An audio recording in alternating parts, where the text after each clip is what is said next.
Hello student, in this topic I will in this video I will discuss the topic central sterile service for the subject hospital and clinical pharmacy for diploma in pharmacy first years students. Now I am going to discuss the introduction part. The central sterile supply department, that is CSSD, comprises that service within a hospital which receives, stores, processes, distributes and controls professional supplies and equipment both in sterile and non-sterile to and from all departments of the hospital for the care and safety of patients.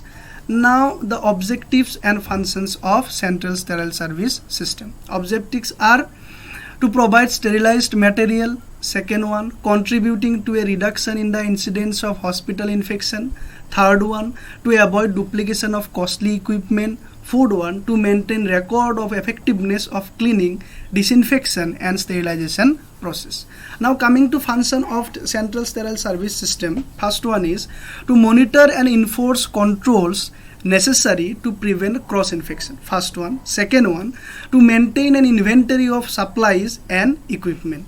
Third one, to stay updated regarding developments in the field. And the fourth one, to provide a safe environment for the patient and staff. Then the planning of a central sterile service system, that the plannings are the materials and the items from contaminated and sterile areas should not get mixed. This is the first point, important point. Second one, there should be physical barrier between clean and dirty areas. Okay. Third one, the floor should be smooth, impervious, non-skid and robust. Then next one is relative humidity should be maintained at 45 percentage. Okay, average 45 to 46 percentage. Then the clean area should be maintained and at positive pressures. Next one is the minimum ventilation rate should be 6 to 10 air changes per hour. The work area should be made of marble, granite and stainless steel. The sterilization must be planned for autoclaving by steam as well as by gas.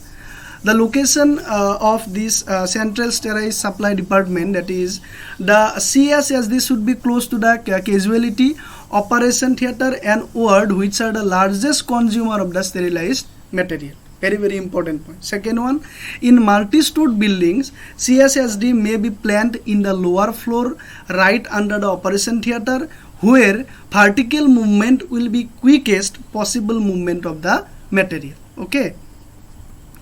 Now the major activities in a central sterile supply department, that is first one is receiving the used items from user. This is the first activity, user departments. Second one is cleaning. Third one is packing. Fourth one is sterilizing, then storing, it is temporary, and the last one is distribution to the user departments. It is basically a workflow of central sterile supply department. Now in a department, quality assurance is very important. So for that, the first one is mechanical indicators, monitored record time, temperature, humidity and pressure during the sterilization cycle. Chemical indicators, device with a sensitive chemical or dye to monitor one and more parameters of a sterilization cycle. And biological indicators employ the principle of inhibition of growth of microorganisms of high resistance. Thank you for watching this video.